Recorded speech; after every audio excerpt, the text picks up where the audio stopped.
നമസ്കാരം. പകൽ വാർത്ത ആരംഭിക്കുന്നു. ആദ്യം നോക്കാം പ്രധാന തലക്കെട്ടുകൾ.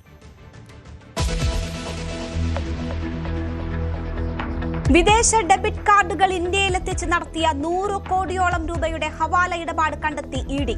മുഖ്യപ്രതികളിൽ മലയാളികളും. പുറത്തുവരുന്നത് ഞെട്ടിക്കുന്ന വിവരങ്ങൾ. ഇന്ത്യൻ KYC മറികടന്നുള്ള ഇടപാടുകൾ തീവ്രവാദത്തിനും മതപരിവർത്തനത്തിനുമെന്ന് സംശയം. US ആസ്ഥാനമായ തിമോത്തി ഇനിഷ്യേറ്റീവ് നിരീക്ഷണത്തിൽ.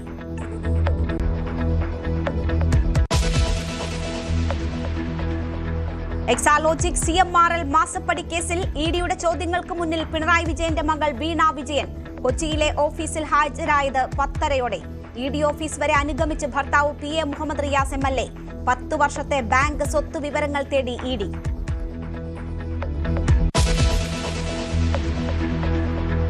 PM ശ്രീ പദ്ധതിയിൽ തുടരാൻ കേരളം. പദ്ധതിയോട് ആശയപരമായി എതിർപ്പുണ്ടെന്നും കഴിഞ്ഞ ഇടത് സർക്കാർ ഒപ്പുവെച്ചതിനാൽ പിന്മാറ്റം അസാധ്യമെന്നും മുഖ്യമന്ത്രി. പഠിക്കാൻ മന്ത്രിതല ഉപസമിതി. കരിക്കുലത്തിൽ ഇടപെടരുതെന്ന് കേന്ദ്രത്തെ അറിയിക്കും. പദ്ധതിയിൽ ഒപ്പുവെച്ചത് SSK ഫണ്ട് കിട്ടാൻ വേണ്ടിയായിരുന്നുവെന്ന് മുൻ വിദ്യാഭ്യാസ മന്ത്രി വി ശിവൻകുട്ടി.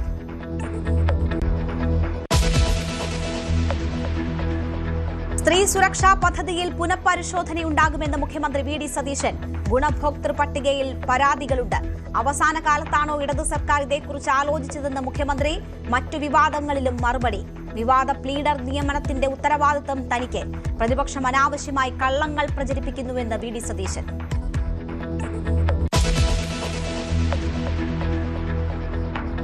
മെസ്സി മാജിക്കിൽ അൾജീരിയയെ തകർത്ത് അർജന്റീന. 200-ാം മത്സരത്തിൽ ആദ്യ ലോകകപ്പ് ഹാട്രിക്. ഗോൾ വേട്ടക്കാരിൽ മെസ്സി ഒന്നാമത്. ഇനി ക്രിസ്ത്യാനോ റൊണാൾഡോയുടെ ഊഴം. പോർച്ചുഗലിന്റെ ആദ്യ മത്സരം 10:30-ക്ക്.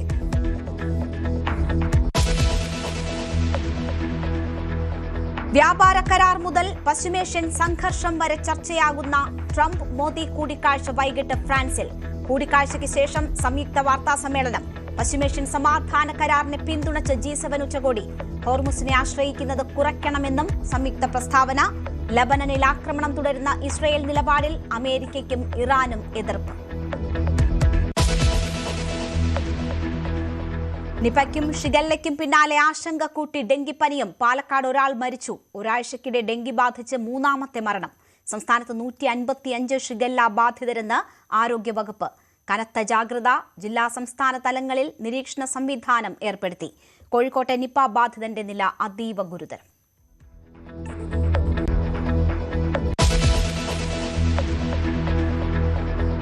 അശ്ലീലം അയച്ചെന്ന ആരോപണ വിധേയനായ SFI നേതാവിനെതിരെ സംഘടനാ നടപടിയില്ല. യുവതിയുടെ പരാതി കാസർഗോഡ് ജില്ലാ സെക്രട്ടറി K അനുരാഗിനെതിരെ. പരാതിക്കാരിയുമായി ഒത്തുതീർപ്പിന് നീക്കം. ഇടപെടാതെ CPM ജില്ലാ നേതൃത്വം.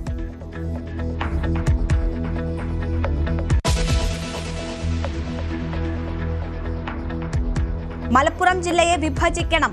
ആവശ്യമുന്നയിച്ച് UDF ജില്ലാ നേതൃത്വം. പഠിക്കാൻ കമ്മിറ്റിയെ നിയോഗിക്കണം. നിർദ്ദേശം വികസന പദ്ധതികളുടെ ഭാഗമെന്ന് UDF നേതാക്കളുടെ വിശദീകരണം. പല ജില്ലകളും വിഭജിക്കണമെന്ന് BJP. നിലപാട് പറയാതെ CPM.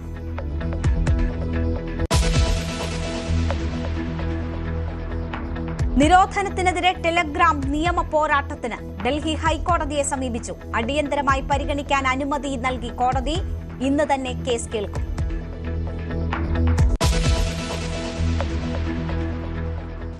വാർത്തയിലേക്ക് വിശദമായി. വിദേശ ഡെബിറ്റ് കാർഡുകൾ ഇന്ത്യയിലെത്തിച്ച് നടത്തിയ 100 കോടിയോളം രൂപയുടെ ഹവാല ഇടപാട് ഇഡി കണ്ടെത്തി. മുഖ്യപ്രതികളിൽ മലയാളികളും ഉൾപ്പെടുന്നു. CNN News 18 ഞെട്ടിക്കുന്ന വാർത്ത പുറത്തുവിട്ടത്. Jonathan S. രാജൻ, അജിത് വർഗീസ് മത്തായി എന്നിവരാണ് തട്ടിപ്പ് നടത്തിയ സംഘത്തിലെ മലയാളികൾ. സാമ്പത്തിക തട്ടിപ്പിലെ മുഖ്യനെന്ന് കരുതുന്ന അജിത് വർഗീസ് മത്തായിയിൽ നിന്നും 37 ലക്ഷം രൂപയും വിദേശ ക്രെഡിറ്റ് കാർഡുകളും പിടിച്ചെടുത്തു. കിരൺ ബാബു വാർത്തയുടെ വിശദാംശങ്ങളുമായി ചേരുകയാണ്. കിരൺ, തീവ്രവാദത്തിനും മതപരിവർത്തനത്തിനും ഉൾപ്പെടെ ഉപയോഗിക്കുന്ന തരത്തിൽ ഈ പണം വഴിമാറിയിട്ടുണ്ട് എന്ന് മനസ്സിലാക്കുന്നു. അങ്ങനെയുള്ള ഞെട്ടിക്കുന്ന വിവരങ്ങളാണ് പുറത്തുവരുന്നത്. എങ്ങനെ ഈ തട്ടിപ്പ് നടന്നു എന്നതാണ് അറിയാൻ കഴിയുന്നത്. രേണുക, CNN ന്യൂസ് 18 ഈ വാർത്ത രേഖകൾ സഹിതം പുറത്തുവിട്ടത്.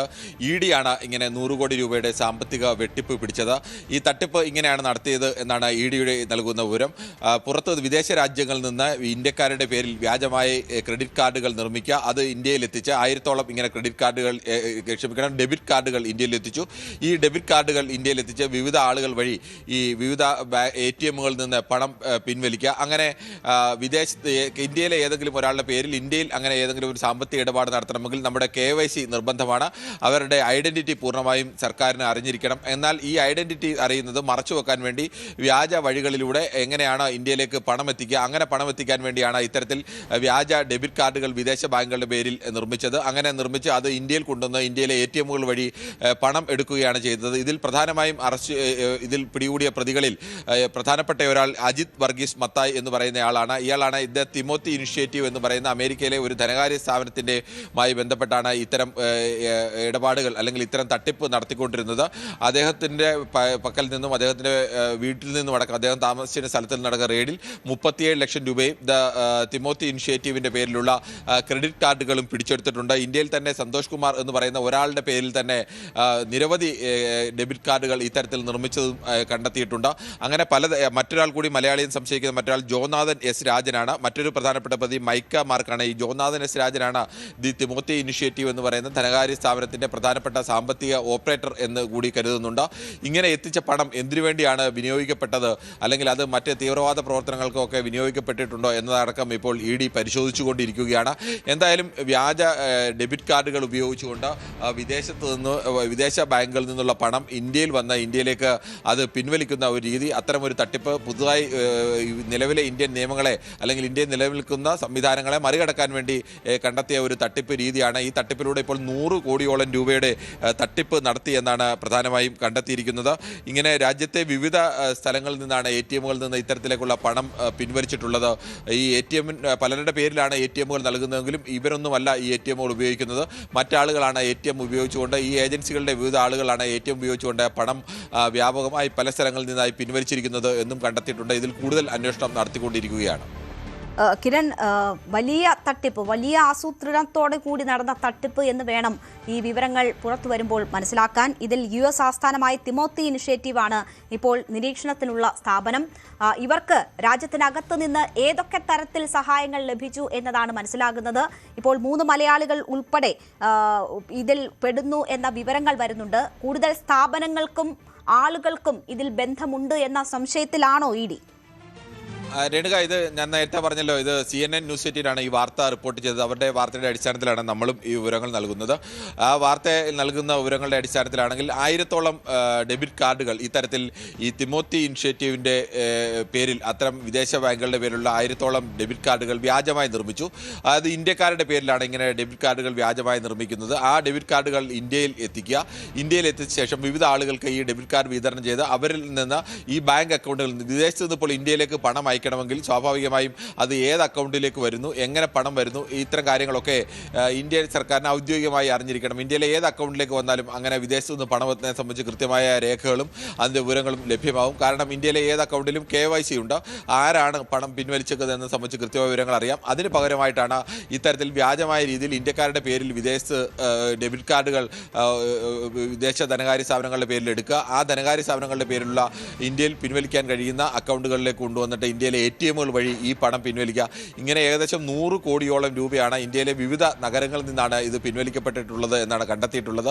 ഇതിൻ്റെ അന്വേഷണം ഇപ്പോഴും തുടരുകയാണ്. പ്രധാനമായ അന്വേഷണം നടത്തുന്നത് എന്തിനു വേണ്ടിയാണ് ഇത്തരം ഒരു സാമ്പത്തിക തട്ടിപ്പ് നടത്തിയത്, അത് പണം ഇന്ത്യയിൽ എത്തിക്കുക അല്ലെങ്കിൽ നികുതി വെട്ടിക്കുക എന്നുള്ള ലക്ഷ്യം മാത്രമാണ് ഉള്ളത്. അതിനപ്പുറത്തേക്ക് ഏതെങ്കിലും തരത്തിൽ തീവ്രവാദ പ്രവർത്തനങ്ങൾക്കോ അല്ലെങ്കിൽ രാജ്യവിരുദ്ധ പ്രവർത്തനങ്ങൾക്കോ വേണ്ടി ഈ പണം വിനിയോഗിച്ചിട്ടുണ്ടോ, അത്തരം കാര്യങ്ങളെല്ലാം തന്നെ ED ഇപ്പോൾ പരിശോധിച്ചു കൊണ്ടിരിക്കുകയാണ്. അത്തരം പരിശോധനകൾ കൂടി കടക്കുകയാണ്. എന്തായാലും ഇത് ഒരു വളരെ സാങ്കേതികമായ സംവിധാനങ്ങൾ ഉപയോഗിച്ച് ചെയ്ത ഒരു ഹൈടെക് വെട്ടിപ്പ് എന്ന് തന്നെ വേണമെങ്കിൽ പറയാം.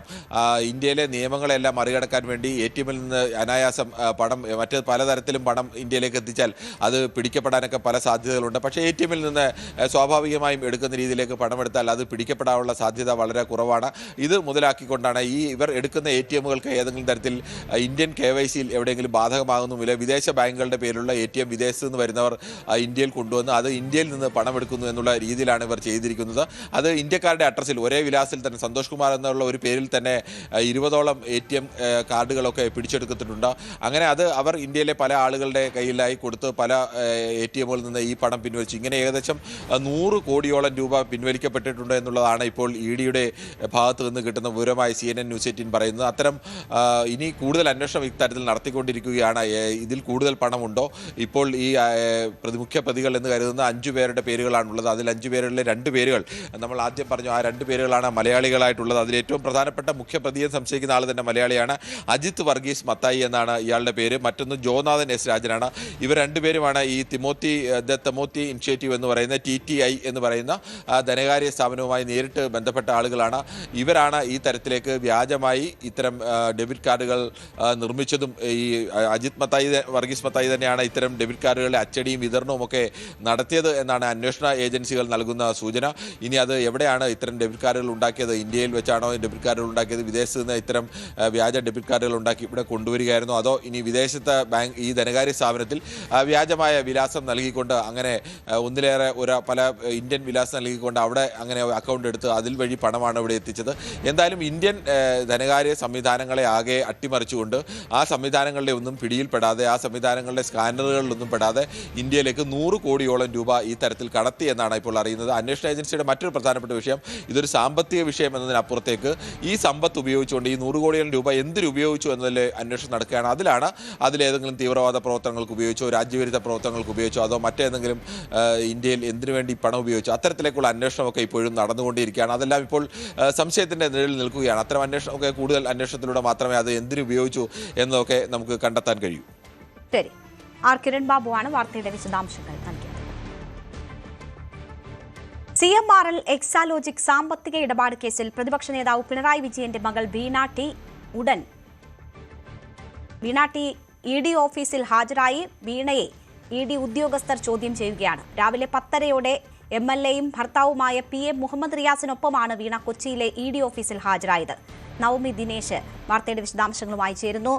നവമി, 10:30 ശേഷം തുടങ്ങിയ ചോദ്യം ചെയ്യൽ തുടരുന്നു എന്നതാണ് മനസ്സിലാക്കുന്നത്. റെയ്ഡിൽ ഉൾപ്പെടെ ലഭിച്ച വിവരങ്ങളുടെ അടിസ്ഥാനത്തിലുള്ള ചോദ്യം ചെയ്യലാണ്. പ്രധാനമായും എന്ത് സേവനം നൽകി എന്നതുൾപ്പെടെയുള്ള കാര്യങ്ങളിലാണ് വ്യക്തത വരേണ്ടത്. എങ്ങനെ പുരോഗമിക്കുന്നു നടപടികൾ?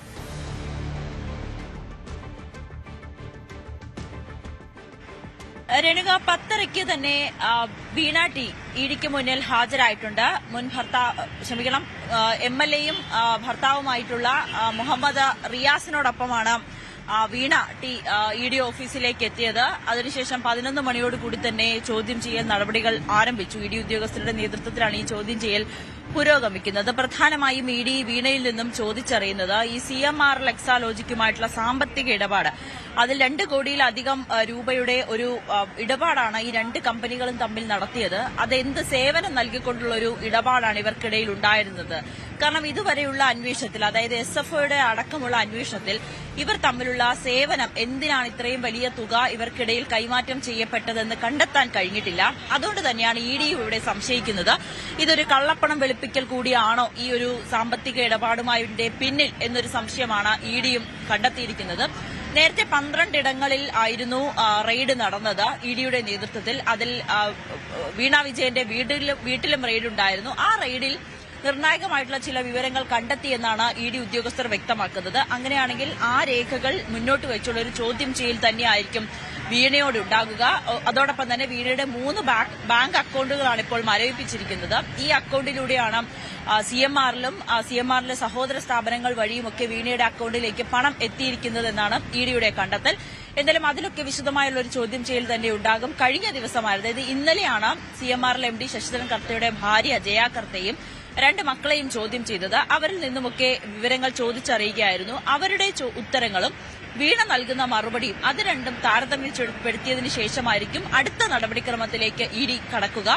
നിലവിൽ SFIയുടെ അടക്കമുള്ള തെളിവുകളെല്ലാം തന്നെ EDക്ക് ലഭ്യമായിട്ടുണ്ട്. അങ്ങനെയാണെങ്കിൽ ആ തെളിവുകൾ കൂടി പരിശോധിച്ച്, അല്ലെങ്കിൽ ആ തെളിവുകളുടെ അടിസ്ഥാനത്തിൽ കൂടിയുള്ള ഒരു ചോദ്യം ചെയ്യൽ തന്നെയായിരിക്കും വീണ നേരിടാൻ പോകുന്നത്. സാധാരണ EDയുടെ ചോദ്യം ചെയ്യൽ ഏറെ വൈകുന്നതാണ്, നമുക്കറിയാം. ചിലപ്പോൾ രാത്രിയാവും, അല്ലെങ്കിൽ വൈകിട്ട് ഒരു ദിവസം നീണ്ടു നിൽക്കുന്ന ഒരു ചോദ്യം ചെയ്യൽ തന്നെയാണ് പലപ്പോഴും എൻഫോഴ്സ്മെന്റ് ഡയറക്ടറേറ്റിൽ നിന്നും ഉണ്ടാകുന്നത്. ഇന്നലെ ശരണസ് കർത്തയെ 8 മണിയോടുകൂടിയാണ് ചോദ്യം ചെയ്യൽ അവസാനിച്ച് പുറത്തേക്ക് പോയത്. ജയ കർത്തയെ അതേസമയം 5 മണിയോടുകൂടി ചോദ്യം ചെയ്യൽ അവസാനിച്ചിരുന്നു. ഇന്നിപ്പോൾ വീണ വിജയനെയും ചോദ്യം ചെയ്യുമ്പോൾ അത്രയേറെ നീളം വൈകുന്നേരം വരെ ഈ ഒരു ചോദ്യം ചെയ്യൽ ഉണ്ടാകുമെന്നാണ് നമ്മൾ പ്രതീക്ഷിക്കുന്നത്. വീണ തന്റെ പക്കലുള്ള തെളിവുകളെല്ലാം തന്നെ എത്തിച്ചാണ് ഈ ചോദ്യം ചെയ്യലിനായി എത്തിയിരിക്കുന്നത്. തെളിവുകളെല്ലാം ഹാജരാക്കിയിട്ടുമുണ്ട്. വീണയിൽ നിന്നും വിവരങ്ങൾ ചോദിച്ചറിയുക, ഒപ്പം ഈ സാമ്പത്തിക ഇടപാടുമായി ബന്ധപ്പെട്ട് മറ്റ് നിർണായകമായിട്ടുള്ള തെളിവുകൾ നിരത്തിയുള്ള ഒരു ചോദ്യം ചെയ്യൽ തന്നെയാണ് വീണ നേരിടാൻ പോകുന്നത്. വീണയെ ആക്കിയതിനു ശേഷം ഭർത്താവ് മുഹമ്മദ് റിയാസ് കാറിൽ മടങ്ങുകയും ചെയ്തു. എന്തായാലും ഇഡിയിൽ നിന്നും എന്തൊക്കെ വിവരങ്ങളാണ് വീണയിൽ നിന്നും എന്തൊക്കെ വിവരങ്ങളാണ് ഇഡിക്ക് ലഭിക്കുന്നത്, ഇഡിയുടെ ചോദ്യങ്ങൾക്കെല്ലാം തന്നെ കൃത്യമായിട്ടുള്ള ഉത്തരം നൽകുവാനും തെളിവുകൾ ഹാജരാക്കുവാനും വീണയ്ക്ക് കഴിയുമോ എന്നതാണ് ഇനി ഉറ്റുനോക്കുന്നത്. രേണുക. ശരി, നവമി ദിനേശാണ് വാർത്തയുടെ വിശദാംശങ്ങൾ നൽകിയത്. ഇഡിയുടെ ചോദ്യം ചെയ്യൽ തുടരുകയാണ്. PM ശ്രീ പദ്ധതിയിൽ ആശയപരമായി എതിർപ്പുണ്ടെന്ന് മുഖ്യമന്ത്രി VD സതീശൻ. കരിക്കുലം സ്വാതന്ത്ര്യത്തിൽ കേന്ദ്രം ഇടപെടരുത്. PM ശ്രീ സ്കൂളുകളുടെ കാര്യത്തിലും കേന്ദ്രത്തെ ഇടപെടാൻ അനുവദിക്കില്ല. ഇക്കാര്യം കേന്ദ്രത്തെ അറിയിക്കാൻ ക്യാബിനറ്റ് സബ് കമ്മിറ്റിയെ ചുമതലപ്പെടുത്തി. ഇപ്പോൾ PM ശ്രീയിൽ സംസ്ഥാന സർക്കാർ പങ്കാളിയാണ്. വിദ്യാഭ്യാസ അവകാശങ്ങൾ ബലികഴിക്കാതെ എന്ത് ചെയ്യാമെന്നാണ് നോക്കുന്നത്. ഉപസമിതി റിപ്പോർട്ടിന് ശേഷം തുടർ നടപടിയെടുക്കുമെന്നും മുഖ്യമന്ത്രി പറഞ്ഞു.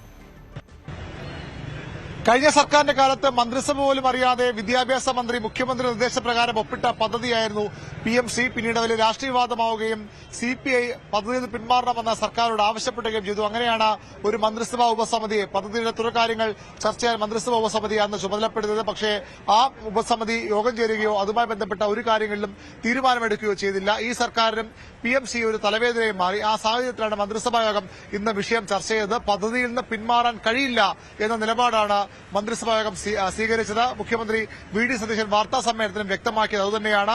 സംസ്ഥാന താൽപര്യങ്ങൾ ബലികഴിക്കാതെ സംസ്ഥാനത്തിന്റെ ഈ PMC സ്കൂളുകൾ തീരുമാനിക്കുന്ന കാര്യത്തിലും കരിക്കുലം തീരുമാനിക്കുന്നതിൽ സ്വതന്ത്ര അധികാരവും ഈ രണ്ട് കാര്യങ്ങൾ കേന്ദ്രത്തോട് ആവശ്യപ്പെടാൻ ഉപസമിതിയെ വിദ്യാഭ്യാസ മന്ത്രിയുടെ അധ്യക്ഷതയിൽ ഉപസമിതിയെ തീരുമാനിക്കുകയാണ് മന്ത്രിസഭായോഗം ചെയ്തത്. കഴിഞ്ഞ സർക്കാർ എല്ലാം ചെയ്തതുകൊണ്ട് തന്നെ ഇനി പദ്ധതിയിൽ നിന്നുള്ള പിന്മാറ്റം കഴിയില്ല എന്ന നിലപാടാണ് മുഖ്യമന്ത്രി VD സതീശനും സ്വീകരിച്ചത്. PMC പദ്ധതിയെ സംബന്ധിച്ചുള്ള വിശദമായ ഒരു ചർച്ച ചെയ്തു. കഴിഞ്ഞ ഗവൺമെന്റ് PMC പദ്ധതിയിൽ ഒപ്പുവെച്ചിട്ടുണ്ടായിരുന്നു. അപ്പോൾ ഇപ്പോൾ കേരള ഗവൺമെന്റ് അതിൽ പങ്കാളിയാണ്. മാത്രമല്ല 99 കോടി രൂപയിലധികം അവിടെ നിന്ന് ഈ പദ്ധതിയുമായി ബന്ധപ്പെട്ട് വാങ്ങിച്ചിട്ടുണ്ട്. തടഞ്ഞു വെച്ച പണം തന്നിട്ടുണ്ട്. അതുകൂടാതെ ഒരു 106 കോടി രൂപ കേന്ദ്ര ഗവൺമെന്റ് അനുവദിച്ചിട്ടുണ്ട്. ഇതാണ് അതിന്റെ കാര്യം. അതിനെ ആശയപരമായി അതിനോടുള്ള എതിർപ്പ് കരിക്കുലം ഫ്രീഡത്തിൽ കേന്ദ്ര സർക്കാർ ഇടപെടരുത് എന്നതാണ്. 2, ഇത് നടപ്പാക്കുന്ന സ്കൂളുകൾ തിരഞ്ഞെടുക്കാനുള്ള അവകാശം സംസ്ഥാന ഗവൺമെന്റിന് നൽകണം എന്നതാണ്.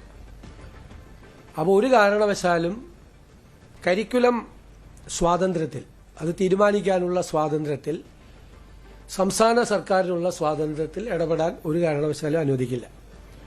2, സ്കൂൾ സെലക്ഷൻ അത് സംസ്ഥാന സർക്കാർ തന്നെ തീരുമാനിക്കും. ഇതുമായി ബന്ധപ്പെട്ട കാര്യങ്ങൾ കേന്ദ്ര സർക്കാരിനെ അറിയിക്കാൻ PMC പദ്ധതിയുമായിട്ടുള്ള UDF സർക്കാരിന്റെ ആശയപരമായ നിലപാടുകൾ അറിയിക്കാനുള്ള കാര്യങ്ങൾ തയ്യാറാക്കുന്നതിന് വേണ്ടി പൊതുവിദ്യാഭ്യാസ മന്ത്രി ശ്രീ ഷംസുദ്ദീൻ കൺവീനറും മന്ത്രിമാരായ Shri Roji M. John, Shri PC Vishwanath, Shri M. Liju എന്നിവർ അംഗങ്ങളുമായിട്ടുള്ള ഒരു കമ്മിറ്റി മന്ത്രിസഭാ ഉപസമിതിയെ നിയമിച്ചിട്ടുണ്ട്. അവർ റിപ്പോർട്ട് സമർപ്പിക്കും. എന്നാൽ പദ്ധതിയുമായി മുന്നോട്ട് പോകേണ്ട ഒരു സാഹചര്യവുമില്ല. താൽക്കാലിക സംവിധാനം മാത്രമാണ് കഴിഞ്ഞ സർക്കാരിന്റെ കാലത്ത് സ്വീകരിച്ചത്. അത് SSA ഫണ്ട് ലഭിക്കാനുള്ള താൽക്കാലിക സംവിധാനം മാത്രമാണ് അന്ന് സ്വീകരിച്ച നിലപാടാണ് മുൻ വിദ്യാഭ്യാസ മന്ത്രി V. ശിവൻകുട്ടിയുടേത്. PMC അന്നത്തെ ഒരു സാഹചര്യം കൂടെ നിങ്ങൾ മനസ്സിലാക്കണം. ഈ PMCയുടെ കാര്യം പറഞ്ഞുകൊണ്ട് ഇടത് സർക്കാർ ആദ്യം മുതൽ തന്നെ നാഷണൽ എഡ്യൂക്കേഷൻ പോളിസിക്കെതിരാണ്. NEP കേരളത്തിൽ നടപ്പിലാക്കില്ല എന്ന് പറഞ്ഞ ഏക സംസ്ഥാനം കേരളം മാത്രമാണ്. NEP നടപ്പിലാക്കില്ല എന്ന് കേന്ദ്രമന്ത്രിയോട് നേരിട്ടും പറഞ്ഞത് കേരളം മാത്രമാണ്. കേന്ദ്ര ഗവൺമെന്റ് പാഠപുസ്തകങ്ങളിൽ അവർക്കിഷ്ടം പോലെ ചരിത്രത്തെ മറച്ചു വെച്ചുകൊണ്ട് ഉള്ള പാഠപുസ്തകം ഇറക്കിയപ്പോൾ അതിന് ബദലായിട്ടൊരു പാഠപുസ്തകം ഇറക്കിയ സംസ്ഥാനം കേരളം മാത്രമാണ്. ഞാനത് ദീർഘിപ്പിച്ച് പറഞ്ഞിട്ട് മാത്രമേ ഉള്ളൂ. അപ്പം നമുക്ക് അതിന് നയമുണ്ട്. പക്ഷേ SSK വണ്ടിനത്തിൽ കിട്ടേണ്ട കോടിക്കണക്കിന് രൂപ നമുക്ക് എന്തിന് നഷ്ടപ്പെട്ടു? അത് നഷ്ടപ്പെടേണ്ടെന്ന് ഉദ്ദേശിച്ചുകൊണ്ടാണ് താൽക്കാലികമായിട്ട് ഒരു അറേഞ്ച്മെന്റ് ഉണ്ടാക്കാൻ വേണ്ടി തീരുമാനിച്ചത്. അങ്ങനെയാണ് ഒപ്പിട്ട് കൊടുത്തത്. ഞാൻ പറഞ്ഞല്ലോ, ഒപ്പിട്ട് അതിനു വേണ്ടിയാണ് ഒപ്പിട്ട് കൊടുത്തിട്ടുള്ളത് എന്ന് പറഞ്ഞല്ലോ. PMCയിൽ രാഷ്ട്രീയമായ വലിയ എതിർപ്പ് UDF-നുണ്ട്, പ്രത്യേകിച്ച് മുസ്ലിം ലീഗിനുണ്ട്. മുസ്ലിം ലീഗിന്റെ മന്ത്രിയാണ് വിദ്യാഭ്യാസ വകുപ്പ് ഭരിക്കുന്നത്.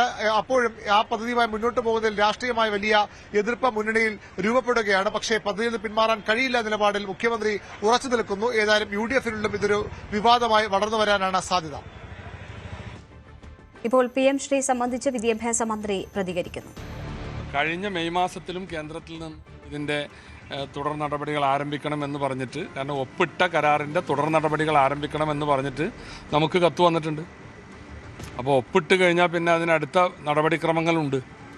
ഒപ്പിട്ടു എന്നുള്ളത് യാഥാർത്ഥ്യമാണ്. ഒപ്പിട്ടത് കഴിഞ്ഞ ഗവൺമെൻറ്റാണ്. ഒപ്പിടാതെ നിൽക്കുകയായിരുന്നല്ലോ ഇത്രയും കാലം. നമ്മൾ കേരളവും തമിഴ്നാടും ബംഗാളുമാണ് ഒപ്പിടാതെ നിന്നിരുന്നത്. സ്ത്രീ സുരക്ഷാ പദ്ധതിയിൽ പരിശോധനയ്ക്ക് സർക്കാർ. പദ്ധതിയിൽ തീരുമാനമെടുത്തിട്ടില്ല എന്ന് മുഖ്യമന്ത്രി VD സതീശൻ വ്യക്തമാക്കി. ഗുണഭോക്തൃ പട്ടികയിൽ പരാതിയുണ്ട്. 10 കൊല്ലം LDF അധികാരത്തിലിരുന്നിട്ട് അവസാനമാണോ സ്ത്രീ സുരക്ഷയെക്കുറിച്ച് ഓർമ്മ വന്നതെന്നും മുഖ്യമന്ത്രി ചോദിച്ചു. വരട്ടെ, അതിൽ തീരുമാനം എടുക്കണം. അതുകൊണ്ടാണ് അതിനകത്ത് തീരുമാനം. ഞാൻ ചോദിക്കരുത്, എപ്പോഴാ ഈ പദ്ധതി പ്രഖ്യാപിച്ചത്? 10 കൊല്ലം ഉണ്ടായിട്ട് സ്ത്രീ സുരക്ഷയെക്കുറിച്ച് ഒരു കാര്യം ഉണ്ടായിരുന്നില്ലല്ലോ.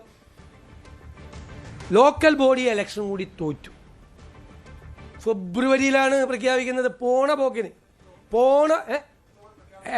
ഫെബ്രുവരിയിലാണ് നടപ്പാക്കുന്നത്. ഫെബ്രുവരിയിലെ ലോക്കൽ ബോഡി ഇലക്ഷൻ തോറ്റ് കഴിഞ്ഞിട്ട് അസംബ്ലി ഇലക്ഷന്റെ പ്രഖ്യാപിക്കുന്നതിന് തൊട്ട് മുമ്പ് ഒരു പദ്ധതി അങ്ങ് പ്രഖ്യാപിക്കുക. അപ്പോൾ ആ പദ്ധതിയുടെ ഡീറ്റെയിൽസ് ഞങ്ങൾ നോക്കണ്ടേ? അതിന്റെ ബെനഫിഷ്യറീസ് ആരാണെന്ന് നോക്കണ്ടേ? ആ ബെനഫിഷ്യറീസിനെ കുറിച്ചൊക്കെ ഒരുപാട് കംപ്ലൈന്റ് വന്നിട്ടുണ്ട്.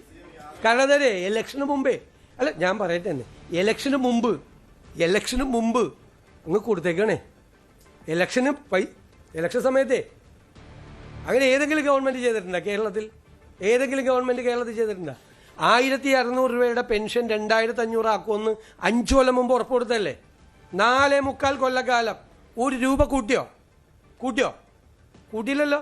എന്നിട്ട് ഇലക്ഷൻ പ്രഖ്യാപിക്കണതിന്റെ തൊട്ട് തലയാഴ്ച 400 രൂപ കൂട്ടിയെന്ന് കിട്ടി. 2 മാസം പെൻഷൻ അവർക്ക് കിട്ടി. അവരാ പൈസ മേടിച്ച് പോക്കറ്റിൽ വെച്ചിട്ട് നേരെ പോളിംഗ് ബൂത്തിൽ പോയി UDF-ന് വോട്ടും ചെയ്തു. അവർക്ക് മനസ്സിലായി ഈ അവസാനത്തെ പറ്റിക്കലേ. വിവാദ പ്ലീഡർ നിയമനത്തിന്റെ ഉത്തരവാദിത്വം താൻ ഏറ്റെടുക്കുന്നുവെന്ന് മുഖ്യമന്ത്രി VD സതീശൻ.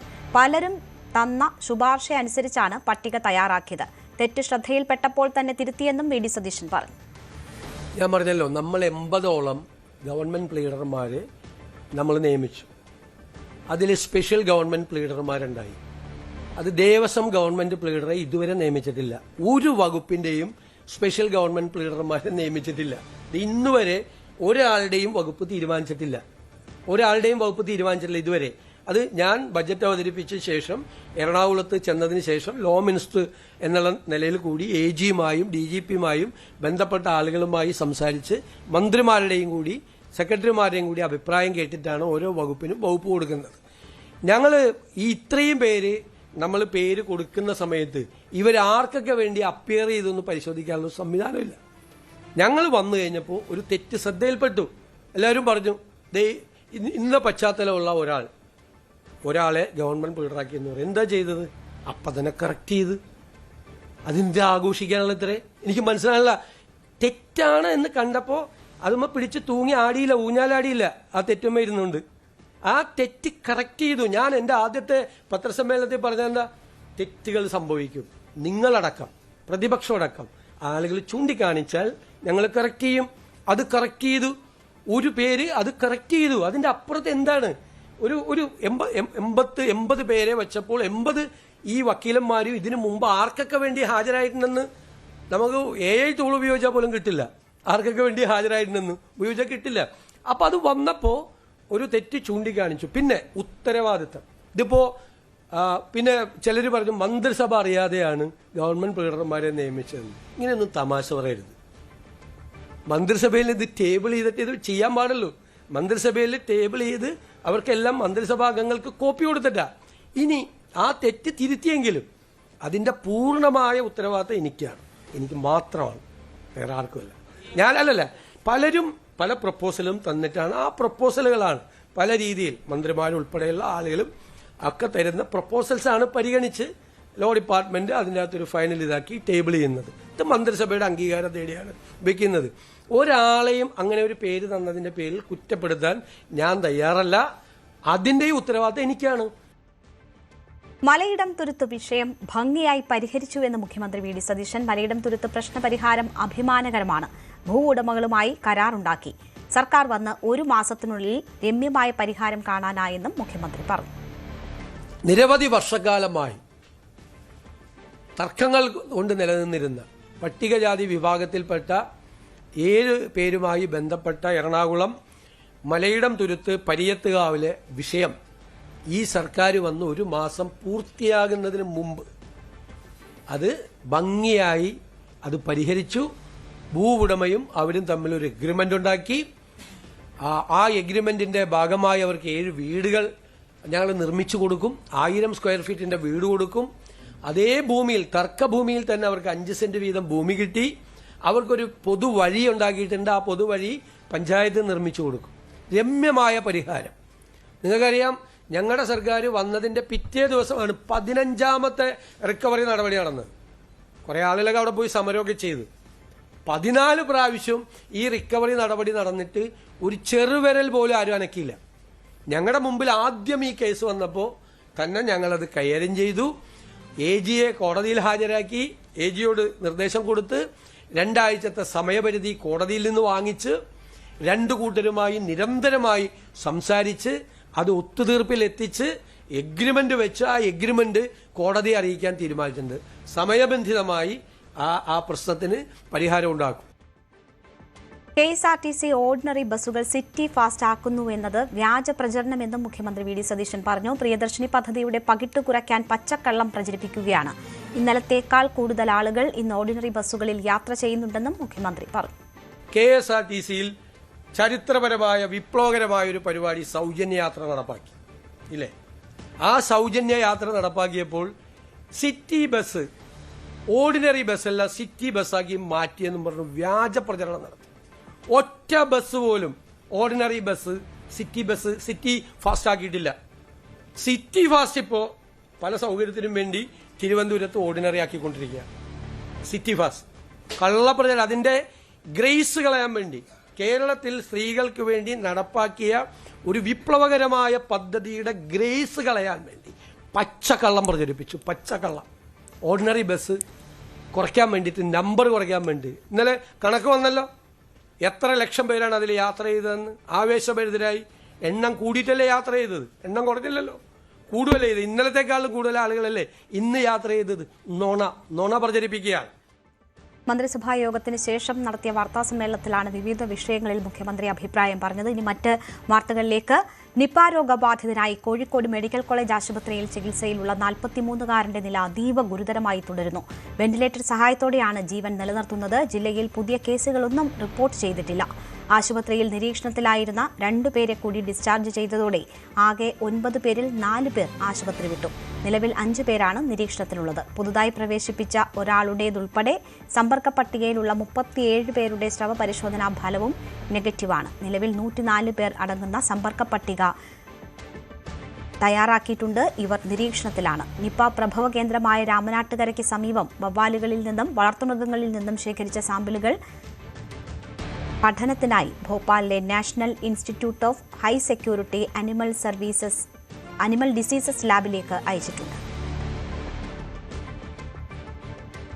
സംസ്ഥാനത്ത് വീണ്ടും ഡെങ്കിപ്പനി മരണം. പാലക്കാട് കരിമ്പുഴ ആറ്റശ്ശേരി വള്ളിക്കാട്ടിൽ സ്വദേശി ജിജോ മോഹനാണ് മരിച്ചത്. പെരിന്തൽമണ്ണയിലെ സ്വകാര്യ ആശുപത്രിയിൽ ചികിത്സയിലിരിക്കെയായിരുന്നു മരണം.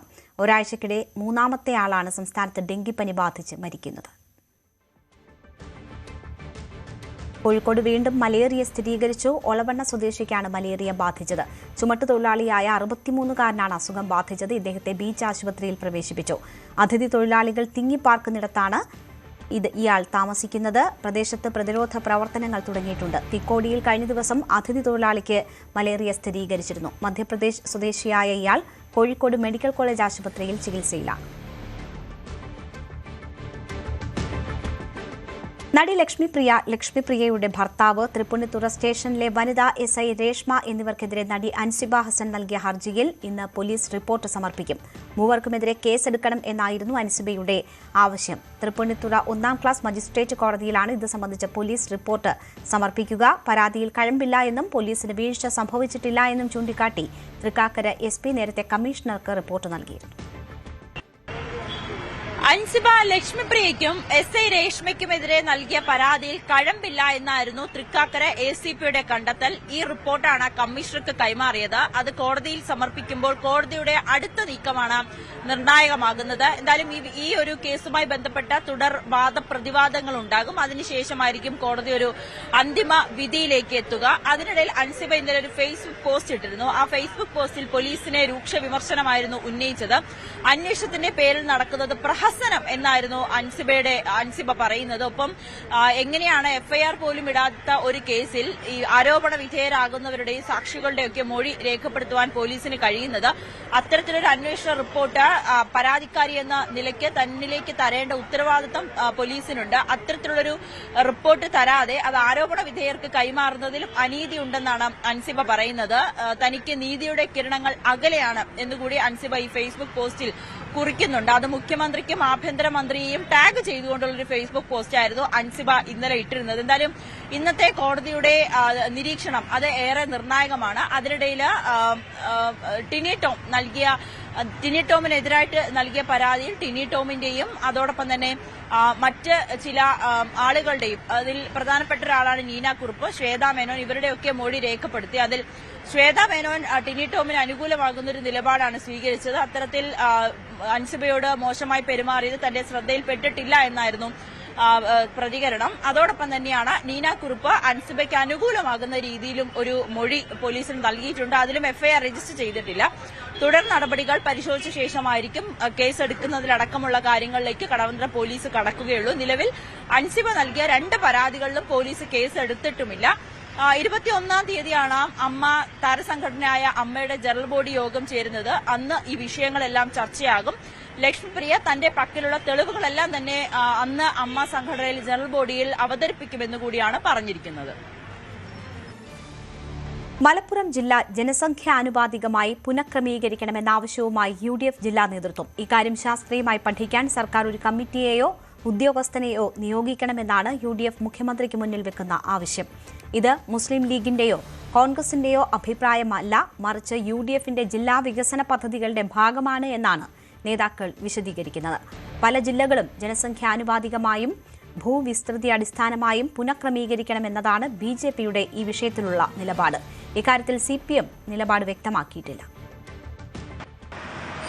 ജനസംഖ്യാനുപാതികമായി വികസനം സാധ്യമാകണമെങ്കിൽ മലപ്പുറം ജില്ല വിഭജിക്കണമെന്ന ആവശ്യം കാലങ്ങളായിട്ട് ഉയരുന്നതാണ്.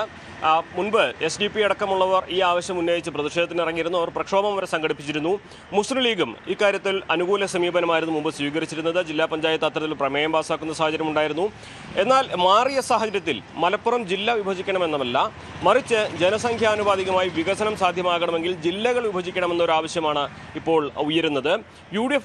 മലപ്പുറത്തെ UDF നേതൃത്വം തന്ത്രപരമായ നിലപാടാണ് ഇക്കാര്യത്തിൽ സ്വീകരിച്ചിരിക്കുന്നത്. കോൺഗ്രസിന്റെയോ മുസ്ലിം ലീഗിന്റെയോ അഭിപ്രായമായിട്ടല്ല, മറിച്ച് ജില്ലയുടെ വികസനത്തിന് വേണ്ടി UDFന്റെ നേതൃത്വം ഇത്തരത്തിലൊരു ആലോചന മുന്നോട്ട് വയ്ക്കുന്നുവെന്നാണ് അവർ പറയുന്നത്. ഇക്കാര്യങ്ങൾ ചൂണ്ടിക്കാണിച്ചുകൊണ്ട്, അതായത് ജനസംഖ്യാനുപാതികമായി വികസനം സാധ്യമാകണമെങ്കിൽ ചില ഭാഗങ്ങൾ കൂട്ടിച്ചേർത്ത്, ചില ഭാഗങ്ങൾ മറ്റു ജില്ലകളിൽ നിന്ന് കൂട്ടിച്ചേർത്ത് ഒരു പുതിയ ജില്ല രൂപീകരിക്കേണ്ടി വരും എന്ന കാര്യം പഠിക്കുവാൻ ഒരു സമിതിയെ നിയോഗിക്കണം എന്ന ഒരാവശ്യമാണ് UDF നേതൃത്വം ഉന്നയിച്ചിരിക്കുന്നത്. ഇക്കാര്യങ്ങൾ ചൂണ്ടിക്കാണിച്ച് അവർ മുഖ്യമന്ത്രിക്ക് നിവേദനവും സമർപ്പിച്ചിട്ടുണ്ട്. അതായത് വിഭജനമല്ല, മറിച്ച് പുനഃക്രമീകരണമാണ് ആവശ്യപ്പെടുന്നതെന്നാണ് ഇക്കാര്യത്തിൽ UDF പറയുന്നത്. മുസ്ലിം ലീഗിന്റെ ദേശീയ വൈസ് പ്രസിഡന്റായ KP മജീദ്, ഇത് ലീഗിന്റെ മാത്രം ആവശ്യമായിട്ടല്ല, UDFന്റെ അത്തരത്തിലൊരു ആലോചനയാണ്, ഒരു പാർട്ടിയുടെയും ആലോചനയല്ല, മറിച്ച് UDFന്റെ വികസന സംബന്ധമായുള്ള ആലോചനയാണിതെന്നാണ് വിശദീകരിക്കുന്നത്. അതായത് ജനസംഖ്യാനുപാതികമായ വികസനം എത്തണമെങ്കിൽ ഒരു പുനഃക്രമീകരണം ആവശ്യമാണ്. ഇക്കാര്യത്തെക്കുറിച്ച് സർക്കാർ ഒരു പഠനം നടത്തണമെന്ന ആവശ്യം UDF മുന്നോട്ട് വയ്ക്കുകയാണെന്നാണ് അദ്ദേഹം വ്യക്തമാക്കിയത്.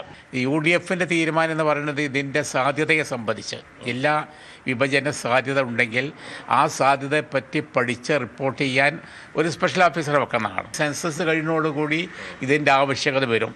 മലപ്പുറത്ത് മാത്രമല്ല, കേരളത്തിൽ തന്നെ പല ജില്ലകളും പുതുതായിട്ട് വിഭജിക്കേണ്ട ആവശ്യങ്ങൾ വരുന്നുണ്ട്.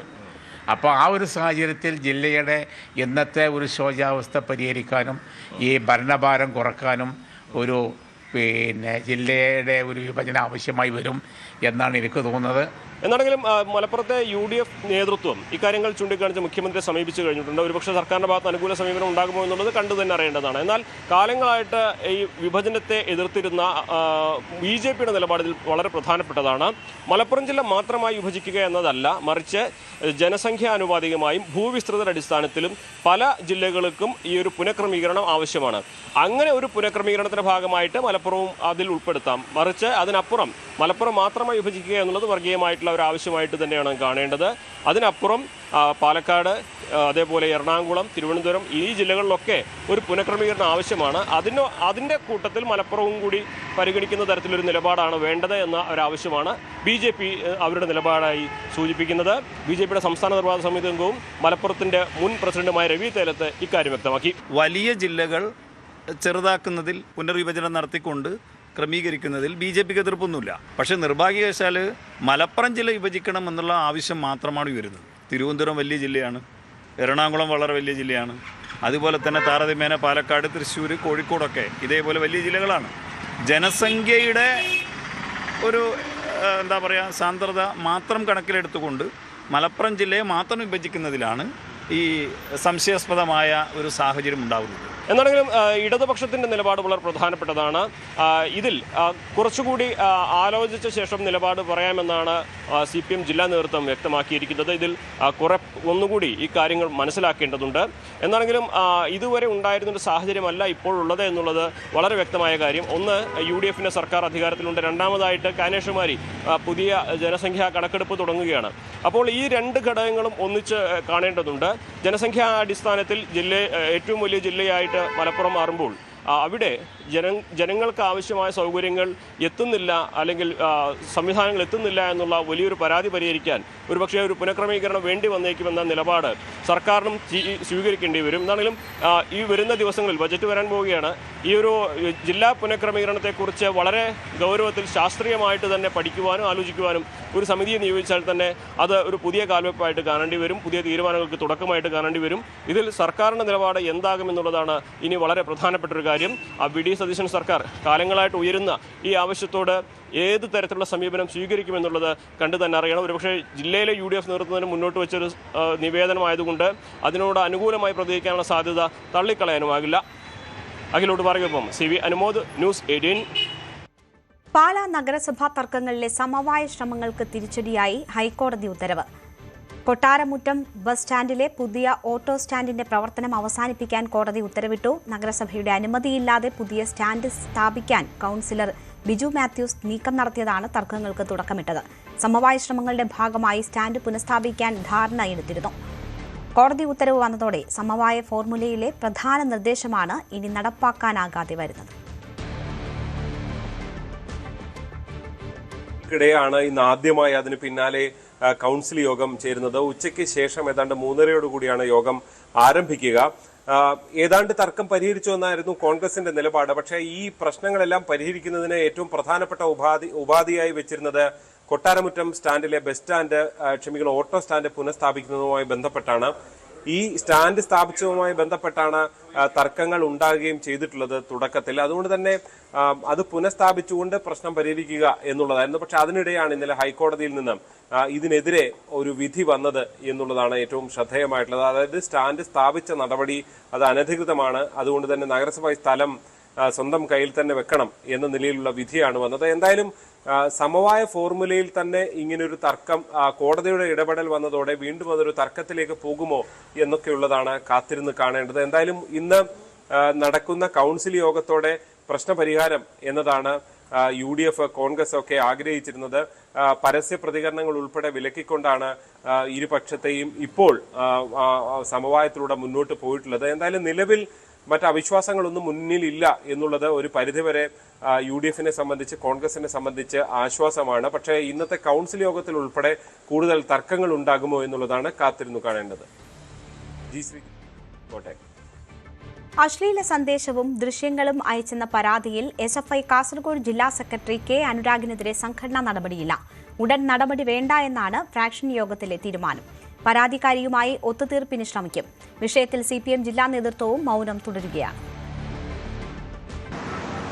SFI ജില്ലാ സെക്രട്ടറി കെ അനുരാഗിനെതിരെ തൽക്കാലം നടപടിയെടുക്കേണ്ടതില്ല എന്നാണ് ഇപ്പോൾ തീരുമാനിച്ചിട്ടുള്ളത്. എന്തായാലും തൃക്കരിപ്പൂർ ഏരിയ കമ്മിറ്റി അംഗമായ പെൺകുട്ടിയാണ് ഈ അനുരാഗിനെതിരെ ഗുരുതരമായ ആരോപണം ഉന്നയിച്ചത്. അശ്ലീല ദൃശ്യങ്ങളും അതുപോലെ തന്നെ അശ്ലീല സന്ദേശങ്ങളും അയച്ചുവെന്നാണ് പരാതി. ഇത് സംബന്ധിച്ച് 2 മാസം മുമ്പ് തന്നെ തൃക്കരിപ്പൂർ ഏരിയ കമ്മിറ്റിക്ക് പെൺകുട്ടി പരാതി നൽകിയിരുന്നു. പക്ഷേ ഒരു നടപടിയും എടുത്തില്ല. ഇതേ തുടർന്നാണ് ജില്ലാ സെക്രട്ടറി M രാജഗോപാലിന് പെൺകുട്ടി നേരിട്ട് പരാതി നൽകിയത്. എന്തായാലും ആ ഒരു സംഭവത്തിലാണ് ഇപ്പോൾ ഏതെങ്കിലും തരത്തിലുള്ള ഒരു നടപടി ഇപ്പോൾ സ്വീകരിക്കേണ്ടതില്ല എന്ന് തീരുമാനമെടുത്തുള്ളത്. അതിനോടൊപ്പം ഈ പെൺകുട്ടിയെ തൽക്കാലം അനുനയിപ്പിക്കാനുള്ള ഒരു നീക്കവും ഇവരുടെ ഭാഗത്തു നിന്ന് നടക്കുന്നുണ്ട്. എന്തായാലും വലിയ തോതിൽ കഴിഞ്ഞ ദിവസം വാർത്തയായ ഒരു സംഭവമാണ്. ആ സംഭവത്തിലാണ് ഇപ്പോൾ SFI സംസ്ഥാന നേതൃത്വവും അതുപോലെ തന്നെ CPM ജില്ലാ കമ്മിറ്റിയും ഇടപെട്ട് ഒരു നടപടി എടുക്കേണ്ടതില്ല എന്നൊരു തീരുമാനമെടുത്തത്. എന്തായാലും പെൺകുട്ടി നടപടി സ്വീകരിച്ചില്ലെങ്കിൽ പോലീസ് സ്റ്റേഷനിലേക്ക് പോകുമെന്ന ഒരു മുന്നറിയിപ്പും ഇവർക്ക് നൽകിയിരുന്നു.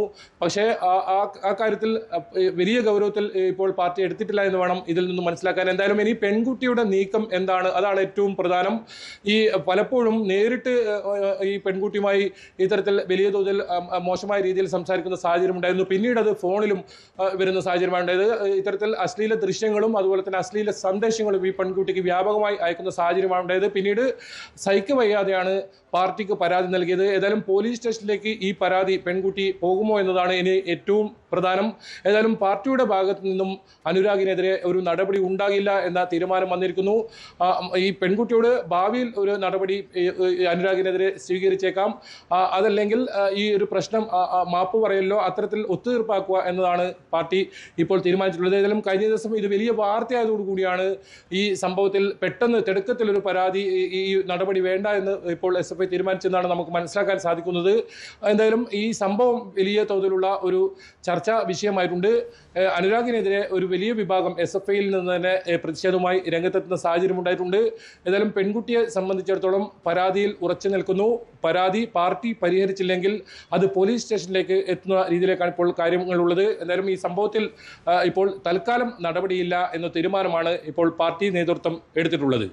കാസർഗോഡ് നിന്നും KB ബൈജു, News 18. കാഫിർ സ്ക്രീൻഷോട്ട് കേസിൽ അറസ്റ്റിലായ DYFI നേതാവ് ജിതിൻ ഭാസ്കറിനായി പ്രത്യേക അന്വേഷണ സംഘം കസ്റ്റഡി അപേക്ഷ നൽകി. 5 ദിവസം കസ്റ്റഡി വേണമെന്നാണ് ആവശ്യം. അറസ്റ്റ് പ്രതികാര നടപടിയുടെ ഭാഗമല്ലെന്ന് മുഖ്യമന്ത്രി VD സതീശൻ വ്യക്തമാക്കി. കാഫിർ സ്ക്രീൻഷോട്ട് CPMന്റെ വ്യാജ നിർമ്മിതിയാണെന്ന് ഷാഫി പറമ്പിൽ MPയും ആരോപിച്ചു. കാഫിർ സ്ക്രീൻഷോട്ടിന്റെ ഉറവിടം കണ്ടെത്തുന്നതിനായി പ്രതിയെ കസ്റ്റഡിയിലെടുത്ത് ചോദ്യം ചെയ്യേണ്ടത് അനിവാര്യമെന്ന് ചൂണ്ടിക്കാട്ടിയാണ് ജിതിൻ ഭാസ്കറിനെ കസ്റ്റഡിയിൽ ആവശ്യപ്പെട്ട് കോടതിയിൽ പ്രത്യേക അന്വേഷണ സംഘം അപേക്ഷ നൽകിയിരിക്കുന്നത്. 5 ദിവസം പ്രതിയെ കസ്റ്റഡിയിൽ വേണമെന്നാണ് ആവശ്യപ്പെട്ടിരിക്കുന്നത്. നേരത്തെ ജിതിൻ ഭാസ്കർ കൂടി ഉൾപ്പെട്ട ഗ്രൂപ്പുകളിൽ നിന്നാണ് ഈ സ്ക്രീൻഷോട്ട് പരക്കെ പ്രചരിപ്പിച്ചതെന്ന് കോടതിയിൽ അന്വേഷണ സംഘം വ്യക്തമാക്കി. മറ്റ് ഈ കേസുമായി ബന്ധപ്പെട്ട സാക്ഷികളുടെ മൊഴി ശേഖരിച്ചപ്പോഴും ജിതിൻ ഭാസ്കറാണ് വടകര സ്ക്വാഡ് എന്ന തങ്ങൾ കൂടി ഉൾപ്പെട്ട ഗ്രൂപ്പിൽ ഇത്തരത്തിലെ സ്ക്രീൻഷോട്ട് പങ്കുവച്ചതെന്നാണ് അവർ മൊഴി നൽകിയത്. ഇന്നലെ രാവിലെ മുതൽ ചോദ്യം ചെയ്യുകയും വൈകുന്നേരത്തോടുകൂടി ജിതിൻ ഭാസ്കറിന്റെ അറസ്റ്റ് രേഖപ്പെടുത്തുകയുമായിരുന്നു. തുടർന്ന് കോടതിയിൽ ഹാജരാക്കി റിമാൻഡ് ചെയ്യുകയായിരുന്നു. ഈ കാഫിർ സ്ക്രീൻഷോട്ടുമായി ബന്ധപ്പെട്ട വിവാദം അല്ലെങ്കിൽ ഇതുമായി ബന്ധപ്പെട്ട അറസ്റ്റ് പ്രതികാര നടപടിയുടെ ഭാഗമല്ല എന്നാണ് മുഖ്യമന്ത്രി VD സതീശൻ പറയുന്നത്. തെരഞ്ഞെടുപ്പിന് തൊട്ടുമുമ്പ് CPM നടത്തിയ കാപ്പട്യമാണിത്. ഷാഫിയെ പരാജയപ്പെടുത്താൻ ബോധപൂർവമായി നടത്തിയ ശ്രമമാണ് ഇതെന്നും VD സതീശൻ കുറ്റപ്പെടുത്തി. ഞാൻ ചോദിക്കട്ടെ, ഒരു തെരഞ്ഞെടുപ്പിന് തൊട്ടു മുമ്പ് വർഗീയമായ വിദ്വേഷമുണ്ടാക്കുന്ന തരത്തിൽ, വർഗീയമായ ചേരുതിരിവുണ്ടാക്കുന്ന തരത്തിൽ ഒരു സ്ക്രീൻഷോട്ട് ഉണ്ടാക്കിയിട്ട് അത് അവിടെ മത്സരിച്ച വടകരയിലെ ഞങ്ങളുടെ പാർലമെന്റ് സ്ഥാനാർത്ഥിയായ ഷാഫിയുടെ തലയിൽ കെട്ടിവെച്ച് അയാളെ തോൽപ്പിക്കാൻ വേണ്ടി നടത്തിയ ശ്രമമല്ലേ? ആ ശ്രമത്തിന് ഞങ്ങൾക്കെതിരായിട്ട് എന്തൊരു ആക്ഷേപമായിരുന്നു. ഞങ്ങളാണിത് ഉണ്ടാക്കിയെന്ന് ഞങ്ങൾ അന്ന് തന്നെ ഇത് പറഞ്ഞു. ഞങ്ങളല്ല. എന്തൊരു കാപട്യമാണ് CPM അവിടെ നടത്തിയത്. തെരഞ്ഞെടുപ്പിന് മുമ്പ് വർഗീയമായ ഭിന്നിപ്പുണ്ടാക്കിയാൽ സംഘപരിവാർ ചെയ്യുന്ന അതേ പണി CPM ചെയ്തില്ല. അവിടെ സംഘപരിവാർ ഈ പരിപാടി ചെയ്യാറുണ്ട്. കാഫിർ സ്ക്രീൻഷോട്ടുമായി ബന്ധപ്പെട്ട് തങ്ങൾ നേരത്തെ ഉന്നയിച്ച ആരോപണങ്ങൾ ശരിയെന്ന് തെളിഞ്ഞിരിക്കുകയാണെന്ന് ഷാഫി പറമ്പിൽ MP പ്രതികരിച്ചു. ഈ സ്ക്രീൻഷോട്ട് നിർമ്മിച്ചതും അത് പ്രചരിപ്പിച്ചതുമായി ബന്ധപ്പെട്ട് CPMന്റെ ഉന്നത നേതൃത്വങ്ങൾക്ക് പങ്കുണ്ട്. ഭരണ നേതൃത്വവും ഇതിന് ഒത്താശ ചെയ്തു എന്നും ഷാഫി പറമ്പിൽ കുറ്റപ്പെടുത്തി. അന്വേഷണം സത്യസന്ധമായി മുന്നോട്ട് പോകണം. ഇത് സൃഷ്ടിച്ചവരെ കൂടെ കേരളീയ പൊതുസമൂഹത്തിന്റെ മുമ്പിൽ കൊണ്ടുവരണം. ഈ കാലതാമസം ആ സൃഷ്ടാവിനെ കണ്ടെത്തുന്ന കാര്യത്തിലെ തടസ്സമായി മാറണമെന്നാണ് പിണറായി വിജയന്റെ പോലീസും ആഗ്രഹിച്ചത്. അല്ലെങ്കിൽ കേരളത്തിലെ പോലീസ് വിചാരിച്ചാൽ 2 ആഴ്ച കൊണ്ട് തീർക്കാവുന്ന ഒരു പണിയെ 2 കൊല്ലം ഇവർ നീട്ടിക്കൊണ്ടുപോയത് എന്തിന്റെ പേരിലായിരുന്നു? ഏതെങ്കിലും ഒരു UDF പ്രവർത്തകൻ അതിനകത്ത് പങ്കുണ്ടെങ്കിൽ, ഏതെങ്കിലും ഒരു UDF അനുഭാവിക്ക് പോലും അതിനകത്ത് പങ്കുണ്ടെങ്കിൽ ശ്രീ പിണറായി വിജയൻ കേരളത്തിന്റെ മുഖ്യമന്ത്രിയും ആഭ്യന്തരമന്ത്രിയായിരുന്ന സമയത്ത് ഒരു നടപടി എടുക്കില്ല എന്ന് നിങ്ങൾക്ക് തോന്നുന്നുണ്ടോ? അപ്പൊ അതിന്റെ പിന്നിൽ അവരാണെന്നുള്ള കൃത്യമായ ബോധ്യം അവരുടെ അന്വേഷണത്തിന്റെ തുടക്കത്തിൽ തന്നെ കിട്ടി. വർഗീയ ലഹള സൃഷ്ടിക്കാനുള്ള ശ്രമം ബോധപൂർവം ജനങ്ങൾക്കിടയിൽ ചേരിതിരിവിനും കലാപത്തിനും ശ്രമം നടത്തി IT ആക്ട് തുടങ്ങിയ വിവിധ കുറ്റങ്ങൾ ചേർത്താണ് പ്രതിക്കെതിരെ കേസെടുത്തിരിക്കുന്നത്. ഈ കേസിന്റെ അന്വേഷണവുമായി ബന്ധപ്പെട്ട് CPM-ന്റെ കൂടുതൽ ഉന്നതരിലേക്ക് അന്വേഷണം നീളും എന്ന സൂചനകളും പ്രത്യേക അന്വേഷണ സംഘം നൽകുന്നുണ്ട്. എന്നാൽ ഷാഫി പറമ്പിൽ MP-യുടെ നിർദ്ദേശാനുസരണമാണ് ഇപ്പോൾ പോലീസ് നീങ്ങുന്നതെന്നാണ് DYFIയുടെ പ്രതികരണം. ഈ അറസ്റ്റിലായ പ്രതിയെ നിയമപരമായും രാഷ്ട്രീയപരമായും സംരക്ഷിക്കുമെന്നും DYFI അറിയിച്ചു. MS അനീഷ് കുമാറിന്റെ റിപ്പോർട്ടാണ് കണ്ടത്. രാജ്യത്ത് താൽക്കാലിക നിരോധനം ഏർപ്പെടുത്തിയത് ചോദ്യം ചെയ്ത് ടെലിഗ്രാം കോടതിയെ സമീപിച്ചു. നിയന്ത്രണത്തെ ചോദ്യം ചെയ്ത് ഡൽഹി ഹൈക്കോടതിയാണ് ടെലിഗ്രാം സമീപിച്ചത്. വിഷയം അടിയന്തരമായി പരിഗണിക്കാൻ കോടതി അനുമതി നൽകി. ഹർജി ഇന്ന് തന്നെ കോടതി പരിഗണിക്കും. കിരൺ ബാബു വാർത്തയുടെ വിശദാംശങ്ങളുമായി ഉണ്ട്. കിരൺ, ഈ നടപടിയുടെ ലോജിക്ക് തന്നെ പല കോണിൽ നിന്നും ചോദ്യം ചെയ്യപ്പെടുന്ന ഒരു സാഹചര്യമാണ് ഉള്ളത്. ആ അവസരത്തിൽ തന്നെയാണ് കോടതി അടിയന്തരമായി ഈ വിഷയം കേൾക്കാൻ പോകുന്നത്. എപ്പോഴേക്ക് ഇതിൽ ഒരു തീരുമാനം ഉണ്ടാകുമെന്നാണ് പ്രതീക്ഷിക്കുന്നത്? വിവരങ്ങൾ എന്താണ്? എന്തായാലും കോടതി ഇന്ന് തന്നെ ഈ വിഷയം പരിഗണിക്കും എന്നാണ് പറയുന്നത്. അടിയന്തര പ്രാധാന്യമുള്ള വിഷയമായി തന്നെ കോടതി കണ്ടിട്ടുണ്ട്. രാവിലെ തന്നെ കോടതിയിൽ ഇത് മെൻഷൻ ചെയ്തിരുന്നു. ഇന്ന് തന്നെ പരിഗണിക്കും എന്നാണ് കോടതി അറിയിച്ചിട്ടുള്ളത്.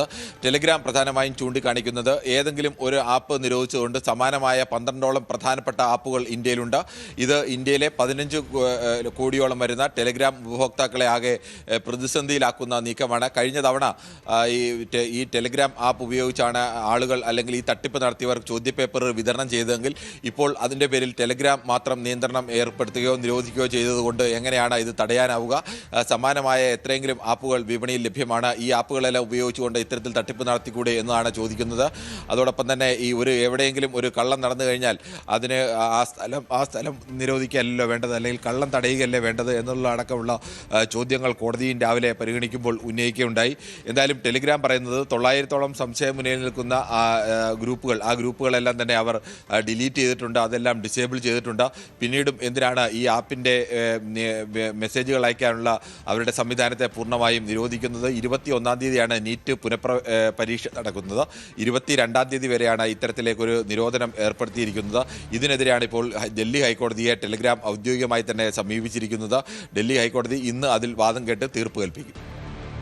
ശരി, കിരൺ ബാബു വാർത്തയുടെ വിശദാംശങ്ങൾ നൽകിയത്. ലോകകപ്പ് വാർത്ത.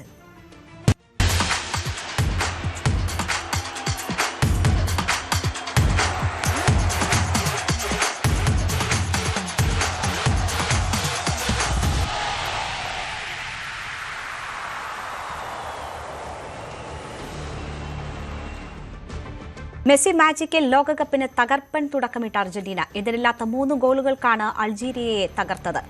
ലോകകപ്പ് കരിയറിൽ ആദ്യ ഹാട്രിക് നേടിയ മെസ്സി ലോകകപ്പിലെ ഗോൾ വേട്ടയിൽ ഒന്നാമനായി. മിറോസ്ലാവ് ക്ലോസയ്ക്കൊപ്പം 16 ഗോളുകളാണ് മെസ്സിക്ക് സ്വന്തമായുള്ളത്. 17-ാം മിനിറ്റിൽ ആദ്യ ഗോൾ നേടിയ മെസ്സി 60-ാം മിനിറ്റിലും 76-ാം മിനിറ്റിലും അത് ആവർത്തിച്ചു. 5-ാം മിനിറ്റിൽ തന്നെ മെസ്സി പന്ത് വലയിലെത്തിച്ചുവെങ്കിലും ഓഫ് സൈഡായി. 9-ാം മിനിറ്റിൽ അൾജീരിയ നേടിയ ഗോളും വാർ ചെക്കിങ്ങിൽ ഓഫ് സൈഡായി മാറി.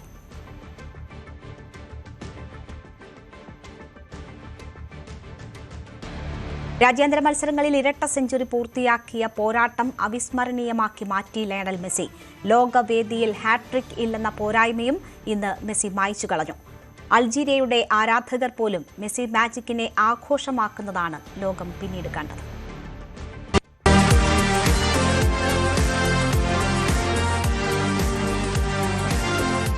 ഖത്തറിൽ വിശ്വകിരീടം അമർത്തിച്ചുംബിച്ചവന് ഇനിയെന്ത് എന്ന് ചോദിച്ചവർക്ക് കൻസാസിലെ തുകൽപന്ത് മറുപടി പറഞ്ഞു തുടങ്ങിയത് 17-ാം മിനിറ്റിലാണ്. 9 നാൾ കഴിഞ്ഞാൽ 39 തികയുന്നവന്റെ പാദങ്ങൾക്ക് പ്രായം 17 എന്ന് തോന്നിപ്പിച്ച മധുര 17-ാം മിനിറ്റ്.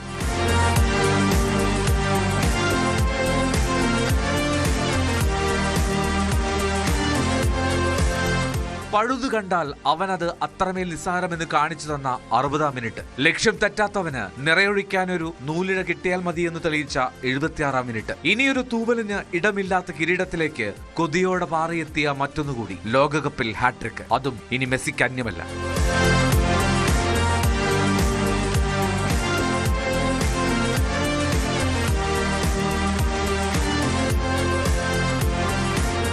ഇനിയൊന്നും നേടാനില്ലെന്ന ആലസ്യത്തിൽ നിന്ന് ആരാധകരുടെ സിരകളെ ത്രസിപ്പിച്ച് വീണ്ടും തുടങ്ങാൻ അവരുടെ മഷിഹ അല്ലാതെ മറ്റാരും.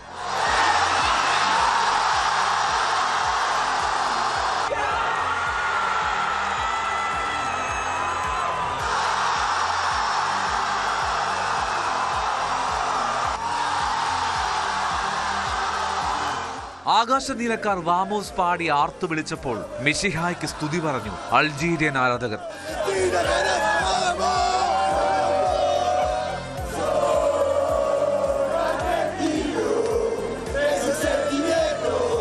This is the goal from the old soccer or football, I will say. We lose, we win, but at the end we are union. That's the most important. See, after the game, we're good, we're hugging each other, we are exchanging. That's the purpose of the soccer. And we are happy for that. We share, we hug each other. It's an experience. We will never forget it. It's hard for me, but since it's coming from like a diva like him, okay, I accept it with big heart. At the end is Messi at his last career. Coach Lionel Scaloni പറഞ്ഞതാണ് ശരി. ആ ടീമിന് അയാൾ ദൈവമാണ്. ചിലപ്പോൾ അയലത്തെ കുട്ടിയും. Argentina ക്യാമ്പിൽ Messi പടർത്തുന്ന ഒരു പ്രഭാവലയമുണ്ട്. ആ തേജസ് ഉള്ളിടത്തോളം അർജന്റീന മുന്നേറിക്കൊണ്ടേയിരിക്കും. World cup desk news 18. ആഘോഷത്തിമിർപ്പിലാണ് കേരളത്തിലെ അർജന്റീന ആരാധകരും. പ്രതീക്ഷിച്ചതിലും അപ്പുറമുള്ള പ്രകടനവുമായി മെസ്സിയും സംഘവും ആദ്യ മത്സരം ഗംഭീരമാക്കിയതോടെ ആരാധകർ ഒത്തുകൂടിയ ഇടങ്ങളിലെല്ലാം ഉത്സവ അന്തരീക്ഷമായിരുന്നു.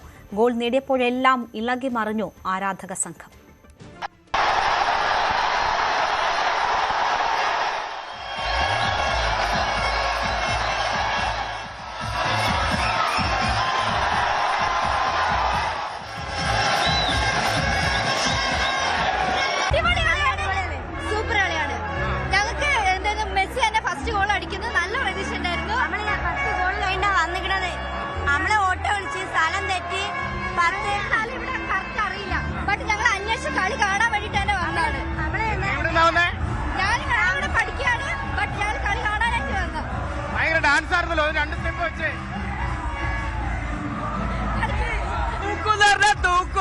ഈ വേൾഡ് കപ്പ് അർജന്റീന തൂക്കും നമ്മളെ കൊണ്ടേയിരിക്കും.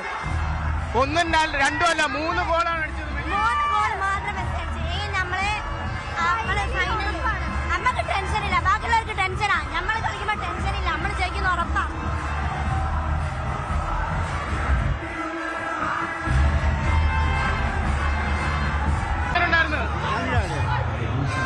മെസ്സി 3 ഗോൾ അടിച്ച് പ്രതീക്ഷിച്ചിരുന്ന 3 ഗോൾ അടിക്കുമല്ലോ. 2 നമ്മള് കപ്പടിക്കും അർജന്റീന. അർജന്റീന കപ്പടിക്കും എന്നുള്ളതാണ്. അടിപൊളി, മെസ്സി തൂക്കി. ഇത്രയും ഗോൾ അടിക്കുമെന്ന് പ്രതീക്ഷിച്ചിരുന്നോ ഈ 3? പിന്നെ ഇത് തൂക്കും ഉറപ്പാ. അപ്പൊ ഇത്തവണ കപ്പാർക്ക 4th ലോഡിങ് മെസ്സി 3 ഗോൾ അടിക്കുമെന്ന് പ്രതീക്ഷിച്ചായിരുന്നു. 1 അടിക്കുന്ന നിർബന്ധമായിരുന്നു. 3 അടിച്ചപ്പോ സന്തോഷം. വൻ മടിയായി പോയി. അതെ, അത്രേ ഉള്ളൂ. അപ്പൊ അർജന്റീന കപ്പ് തൂക്കി. പറയാനായില്ല, ഇനി സ്റ്റെപ്പുകളിലല്ലോ കാണാം. അപ്പൊ ഇത്തവണ കപ്പാരടിക്കും. കപ്പ് അർജന്റീന അടിക്കും. പോർച്ചുഗൽ ജയിക്കുള്ളൂ. റൊണാൾഡോ മെസ്സി ജയിക്കൂല. മെസ്സി 3 ഗോൾ അടിച്ചു. പക്ഷെ റൊണാൾഡോ അടിക്കൂ. മെസ്സി ഒന്നും പോരാ. നമ്മളടിക്കോ. നമ്മളെ നെയ്മർ ഇറങ്ങിയില്ല. 20-ാം തീയതി കണ്ടോളി. 20-ാം തീയതി കണ്ടോളി. അടിക്കൂ, നമ്മളടിക്കൂ. മെസ്സി 3 ഗോൾ അടിച്ചത്. മെസ്സി അടിച്ചോളൂ. നമ്മൾ നെയ്മർ ഇറങ്ങിയില്ല. നെയ്മർ ഇറങ്ങുമ്പോ നിങ്ങൾ കണ്ടോളി. അത്ര എനിക്ക് പറയാനുള്ളൂ.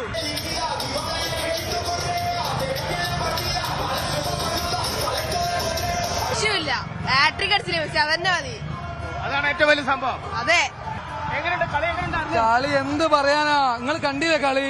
എന്ത് പറയാനാ? മെസ്സിന്റെ ഹാട്രിക്, അർജന്റീനക്ക് ജയോ. ബ്രസീലുകാർ ഇനി തോൽപ്പിക്കാൻ വന്നതൊക്കെ ഉണ്ട്, ഉലക പോയി. പ്രായം കൂടുതൽ ഒട്ടും കുറയുന്നില്ല, കൂടിക്കൊണ്ടിരിക്കുക. നല്ലൊരു കളിയായിരുന്നു. ഈ കളി ഞാൻ പ്രതീക്ഷിക്കാത്തതിലും അപ്പുറമാണ് മെസ്സി കാഴ്ചവെച്ചത്. ഇതൊരിക്കലും ഇനി ഈ വേൾഡ് കപ്പിൽ നമ്മൾ തുടർന്ന് പോവും, കപ്പടിക്കും, ഈ പ്രാവശ്യം തൂക്കിയിരിക്കും. ഈ പ്രായത്തിൽ ഇങ്ങനെ കളിക്കുമെന്ന് പ്രതീക്ഷിച്ചോ? ഇല്ല, വയസ്സ് കൂടുന്തോറും കളിയുടെ രുചി കൂടുകയാണ്. അപ്പൊ ബ്രസീലും പോർച്ചുഗലും ഒന്നും നോക്കണ്ട, അർജന്റീന തന്നെ തീർച്ചയായും. ഇന്നലെ എംബാപ്പെ 14 ഗോൾ അടിച്ചു, ഇന്ന് ആ റെക്കോർഡ് കളഞ്ഞു. അത് റെക്കോർഡ് കളഞ്ഞു മെസ്സി. റെക്കോർഡൊക്കെ ഒന്നും ഒരു വിഷയമുള്ള കേസ്. മുത്തുമണി കൊണ്ടുപോകും, നമ്മൾ തൂക്കിയിരിക്കും. ഈ അർജന്റീന ജയിച്ചാൽ ഇന്ത്യ ബിരിയാണി കപ്പ് നേടിയാലാണോ? ആയിക്കോട്ടെ, വിശ്വാസം അതല്ലേ എല്ലാം. ലോകകപ്പിൽ ഗ്ലാമർ പോരാട്ടത്തിൽ ഇംഗ്ലണ്ടും ക്രൊയേഷ്യയും ഏറ്റുമുട്ടും. രാത്രി 1:30 ആർലിംഗ്ടണിലാണ് മത്സരം. പരസ്പരം ഏറ്റുമുട്ടിയ 9 മത്സരങ്ങളിൽ 5 എണ്ണം ഇംഗ്ലണ്ട് ജയിച്ചപ്പോൾ 3 എണ്ണത്തിലാണ് ക്രൊയേഷ്യ വിജയിച്ചത്. പുലർച്ചെ 4:30 നടക്കുന്ന മത്സരത്തിൽ ഘാനയും പാനമയും ഏറ്റുമുട്ടും. ഗ്രൂപ്പ് കെയിൽ കൊളംബിയ ആദ്യ മത്സരത്തിനിറങ്ങുന്നുണ്ട്. ഉസ്ബെക്കിസ്ഥാനാണ് എതിരാളി. രാവിലെ 7:30 മത്സരം.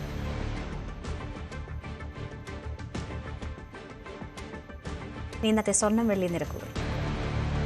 കവിത ഗോൾഡ് ആൻഡ് ഡയമണ്ട്സ് ഇന്നത്തെ സ്വർണം വെള്ളി നിരക്കുകൾ നിങ്ങൾക്കായി സമർപ്പിച്ചത് Kavitha gold and diamonds, the versatile jewellery.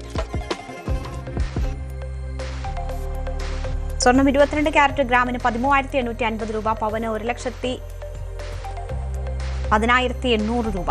സ്വർണം 18 ക്യാരറ്റ് ഗ്രാമിന് 11,445 രൂപ, പവന് 91,560 രൂപ. വെള്ളി ഗ്രാമിന് 265 രൂപ, കിലോയ്ക്ക് 2,65,000 രൂപ. കവിത ഗോൾഡ് ആൻഡ് ഡയമണ്ട്സ് ഇന്നത്തെ സ്വർണം വെള്ളി നിരക്കുകൾ നിങ്ങൾക്കായി സമർപ്പിക്കുന്നത് Kavitha gold and diamonds, the versatile jewellery. പകൽ വാർത്ത പൂർണ്ണമാകുന്നു. ഇടവേളയ്ക്ക് ശേഷം സ്പോട്ട് ലൈവ് കാണാം. TG സജിത്ത് ചേരും.